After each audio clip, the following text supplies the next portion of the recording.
ज़रूरतमंद की मदद तो सभी करते हैं और सभी ने की भी होगी। किसी ज़रूरतमंद की मदद करना अच्छी बात है, लेकिन इस कहानी में जिस तरीके से मदद की है वो तरीका बहुत ही अच्छा है और दिल को छू ले ऐसा है। ये कौन सा तरीका है, ये जानने के लिए आपको पढ़नी होगी ये कहानी। एक लड़का पैदल किसी रास्ते से जा रहा था। उस लड़के ने देखा कि सामने वाले बिजली के खंभे पर कागज़ की पर्ची चिपकी हुई है और उस पर्ची में कुछ लिखा हुआ है। वो लड़का थोड़ा नज़दीक जाकर पर्ची में क्या लिखा है वो देखने लगा। उस कागज़ की पर्ची में लिखा था, कल इस रास्ते से गुजरते वक्त मेरे 100 रुपये कहीं गिर गए थे। मैंने ढूंढने की बहुत कोशिश की, लेकिन मुझे वो नहीं मिले। कृपया इस रास्ते पर कहीं भी किसी को भी मेरे 100 रुपये मिले तो इस जगह पर पहुंचा देना। पर्ची में उसका एड्रेस भी लिखा हुआ था। लड़के को ये पर्ची पढ़कर उस एड्रेस पे जाने का मन करने लगा। वो लड़का उस एड्रेस पे जाने के लिए आगे बढ़ने लगा। उस एड्रेस पे जाकर लड़के ने देखा कि वहाँ एक झोपड़ी है।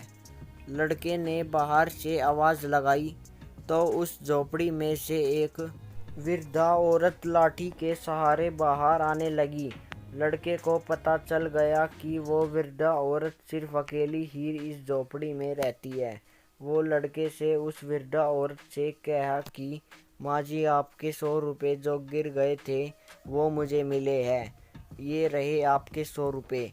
उस लड़के की बात सुनकर वो वृद्धा औरत रोने लगती है और कहती है कि बेटा, अब तक करीब 15-20 लोग मुझे 100 रुपये देकर जा चुके हैं। बेटा, मुझे ठीक से दिखाई भी नहीं देता और मुझे पढ़ना लिखना भी नहीं आता। पता नहीं किसने मेरी ऐसी हालत देखकर मेरे मदद करने के लिए ऐसा किया है।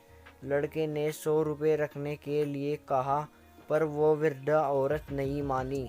लड़के के बहुत आग्रह करने के बाद आखिर में वो वृद्धा औरत मान जाती है, लेकिन वो उस लड़के से कहती है कि तुम जाते वक्त वो पर्ची वहाँ से फाड़ कर फेंक देना।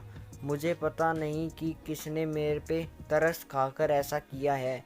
लड़के ने कहा, माँ जी, आप इस बात की फ़िक्र मत करना, मैं वो पर्ची फाड़ दूँगा। अब वो लड़का उस वृद्धा औरत के घर से निकल जाता है। थोड़ी देर चलने के बाद उस लड़के ने सोचा कि आखिर मुझसे पहले आए हुए उन 15-20 लोगों को भी इस माँ जी ने वो पर्ची फाड़ने को कहा होगा, लेकिन उनमें से किसी ने भी पर्ची को नहीं फाड़ा, तो मैं फिर क्यों फाड़ दूँ। वो लड़का उस पर्ची को बिना फाड़े ही वहाँ से चला जाता है।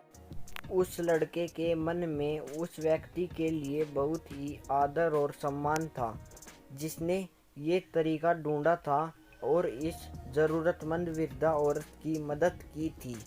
मोरल: हमारे मन में सिर्फ किसी ज़रूरतमंद की मदद करने की इच्छा होनी चाहिए, क्योंकि मदद करने के तो बहुत सारे तरीके होते हैं। हम किसी भी तरह मदद कर सकते हैं।